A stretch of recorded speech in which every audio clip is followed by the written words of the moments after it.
Hey guys, Jack Haryu from Atlantis Water Gardens. Today we're at my home in Rockaway, New Jersey. I'd like to take you on a tour of my backyard oasis, as well as provide a little bit of insight about our journey into the water gardening lifestyle. Let's go have a look.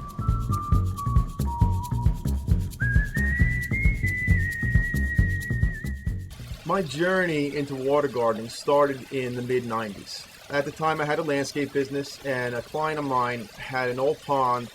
It was a tub pond, and it was in pretty bad disrepair. And he asked me if I could rebuild it. And I was like, yeah, sure, no problem. Now, I knew nothing about building ponds, but we went ahead and gave it a go anyway. So we got into it, we rebuilt the pond, we rebuilt the waterfall, and the whole experience was great. But the best part for me was when we actually went ahead and plugged the pump in, and that water started cascading down the rocks. It was fantastic. I was hooked. At that point, that was it for me. Unfortunately, this pond leaked. It turned green, the pump clogged, and it was a total maintenance headache. I got a catalog in the mail from a company called Aquascape Designs.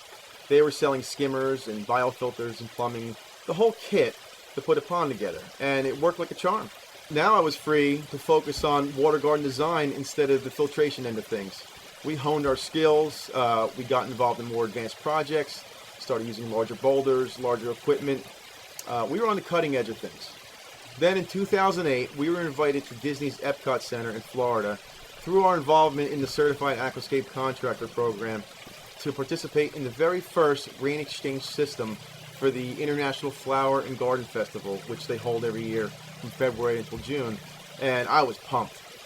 That experience really opened my eyes and brought us to the point now where we're more focused as a company on conservation and sustainability for rainwater harvesting and reuse, and now we're incorporating that aspect into our designs. Now, what better place to start with this brand new initiative than at my own home?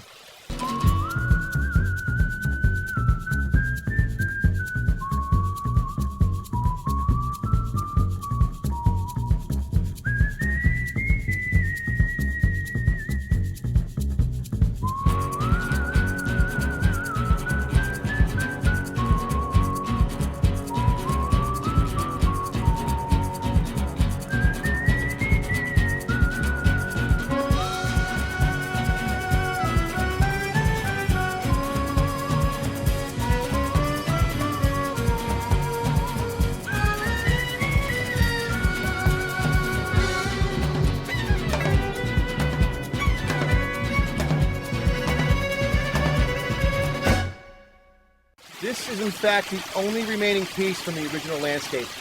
This waterfall used to feed the existing pond that was here. The pond has now been removed, and we converted this waterfall into what's called a pondless waterfall.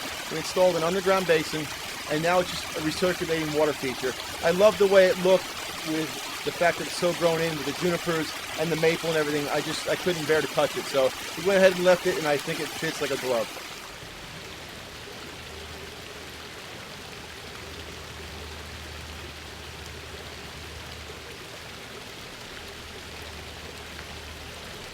The water from the top surface of the pond is skimmed through these two openings here, and it falls into our rain exchange system.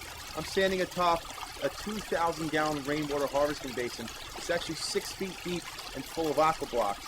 The water here is collected from the roof. It recharges the basin and is filtered through the pond, and it's constantly topped off by rainwater as opposed to using city tap water.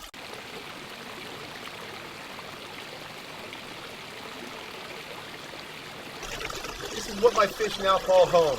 It's an 18-foot wide by 30-foot long pond which flows underneath this custom stone arched land bridge into our 2,000-gallon rainwater harvesting basin.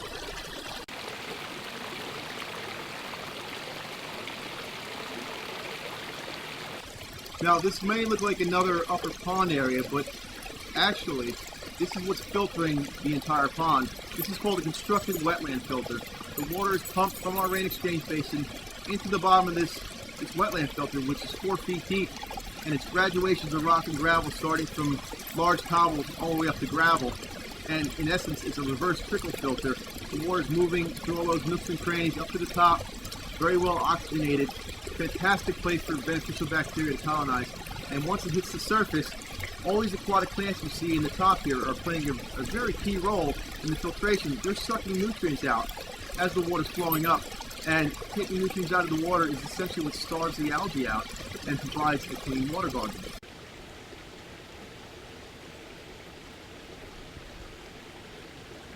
Now what we have here, as you can see, is a tiki bar, which fits well with the water features around it. We'll take a walk over here. We like to call this our lounge area, where we have a nice outdoor sectional underneath a gazebo, which has a rustic feel. We're sitting inside this area. We've got a full view of the pond and the waterfall, and it's really a fantastic place to either hang out with a cup of coffee or even take a nap.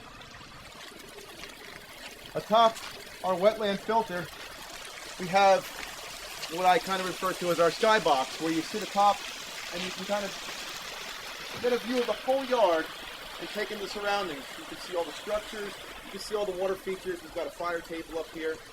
Now, I set the yard up as all little areas to sit and hang out, because when you have people over, one large patio doesn't really do the trick, because everybody kind of has their own little cliques they sit and talk to. So we've got this area, we've got the bar, we've got the lounge. You sweep on through here, come on down the stone steps, and you've got a private little retreat all to your own, which is this cantilever deck that hangs about 4 feet over the pond. So right now I'm actually over the surface of the pond. Great place to feed the fish, get a full view of the fish, sit in the Adirondack chairs underneath this nice birch tree, and really just chill out.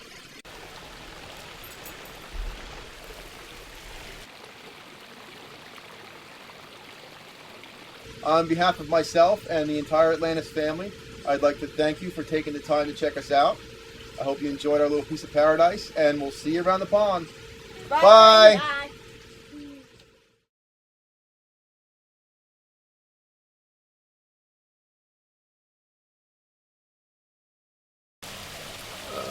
Now...